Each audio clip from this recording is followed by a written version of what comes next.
Hard money for real estate investing. Well, you know what? I don't really like to use hard money for real estate investing. I prefer to use my own cash because it is kind of iffy. But if you really want to get into real estate investing and you have a few tens of thousands or a few thousands of dollars that you want to get into it with, that's fine. Okay, let me go ahead and tell you how it works from the perspective of a real estate investor. Okay, so you have a property and you're looking to buy it, fix it, and resell it. Cool. The price of the property, the after repair value is $200,000. Okay, it's going to cost you $30,000 to repair. All right, so you don't want to acquire it at $170,000 if it's worth $200,000, because at $170,000 you got to put in $30,000. 7, 8, 9, 10, you're at retail value. So if you buy it at $170,000 and you put in $30,000, you don't make any money. As a matter of fact, you lose money with closing costs. So if you have a property that's worth $200,000, okay, and you want to make $30,000, you have to acquire it at, hold on, $140,000. All right, so you buy it at $140,000, you put in $30,000, and then you sell it at $200,000, and you make $25,000 after closing costs and everything. Okay, so hard money would come in because you don't have $140,000 to put in, and you don't have an additional $30,000 to put in for repairs.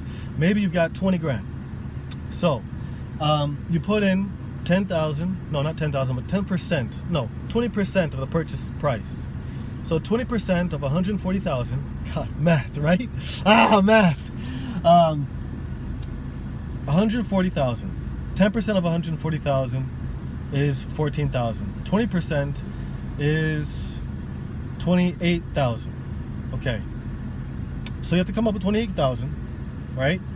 And then the hard money guy gives you the rest. So the hard money guy is in it at 110. You put in 30. Let's just round the numbers. So again, hard money guy's at 110. That's how much he's got in the deal. He's got a mortgage against the property, first position. You put in 30. Then you got to put in an additional 30 to fix it up. Okay. And then if all is successful and all is good and all goes well, you sell the property, you make money. Excellent. I don't like, with hard money, the fees, right? You got to pay 5% interest up front. Origination points, 5% of whatever the value is. So if you take out the hard money loan and you manage to sell the property the same day, you got to pay 5% of whatever your purchase price is. So that's $7,500, right? Boom, right there, right off the bat, $7,500. Wow. And then it's like 15% annualized. So if you hold the property for like 6 months, that's an additional 7.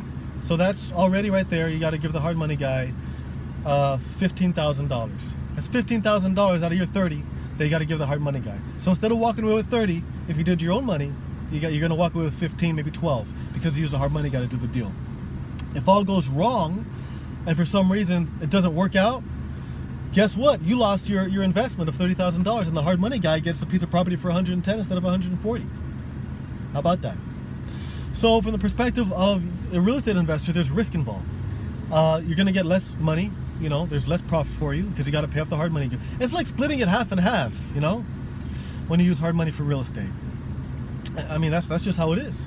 And the hard money guy is doing good, because if you screw up and you don't do your rehabs, and for some reason something doesn't work out right, then the hard money guy gets like all that money you put in, you just give it to him.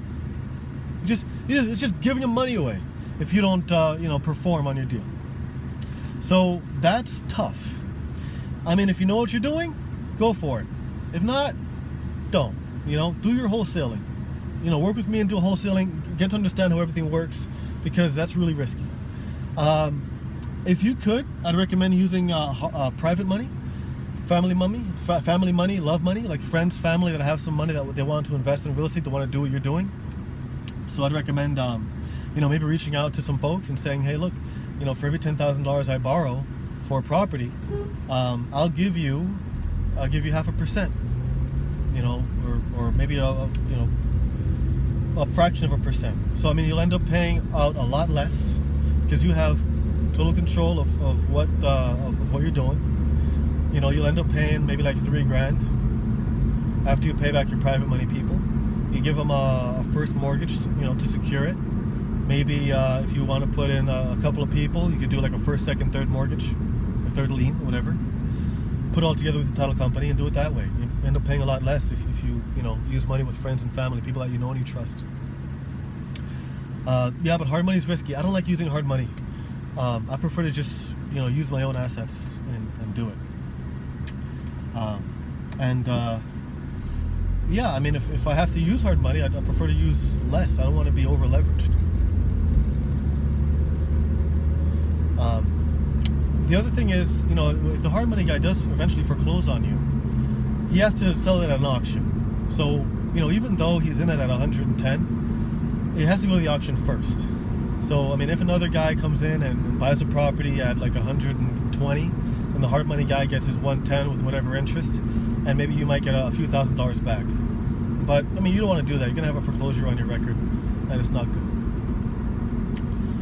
So those are my thoughts. That's my feedback on using hard money. If you have any questions, comments, or concerns, please let me know. Shoot me, leave comments in the comment section below. Like, share, and subscribe to this video. Like, share, and subscribe to this video and my channel. If you have any questions, always feel free to reach out to me via phone, email, or whatever, and I'll be here for you. I got prosincome.com is an excellent website that I put together personally, and I'm looking to do transactions with you personally right here in Florida. I'll buy properties myself personally in Florida. I prefer to do Tampa, Orlando, Jacksonville, and then everything south of that. I don't want to do Tallahassee. That's just too far. And if you're somewhere else in the country, that's fine. We can do a wholesaling. I'll teach you how to wholesale. I don't care if you're in Alabama, Mississippi. I don't care if you're in California, Wyoming. I don't care if you're in Seattle or Chicago. I don't care if you're in New York or Michigan or Las Vegas. I'll do wholesaling with you all over the country. But I'm buying properties in Florida. I like to keep it local. Yeah, Florida, right? It's a big state. Anyway, yeah, reach out. If you have any questions, just let me know.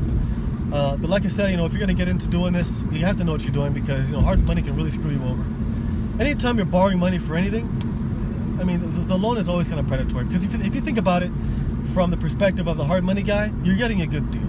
You're getting somebody else to put their own money into the property, further increasing the equity that you have, further decreasing the risk that you have in the deal, and it's all around pretty good. I actually did a few transactions where I was the hard money guy, and I loaned out some money to one of my students. His name is Angel, right? And he borrowed my money to do a deal several years ago.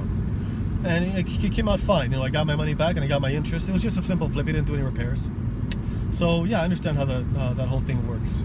Anyway, again, if you have any questions, feel free to reach out. Please like, share, subscribe, and I'll talk to you ASAP. Take care.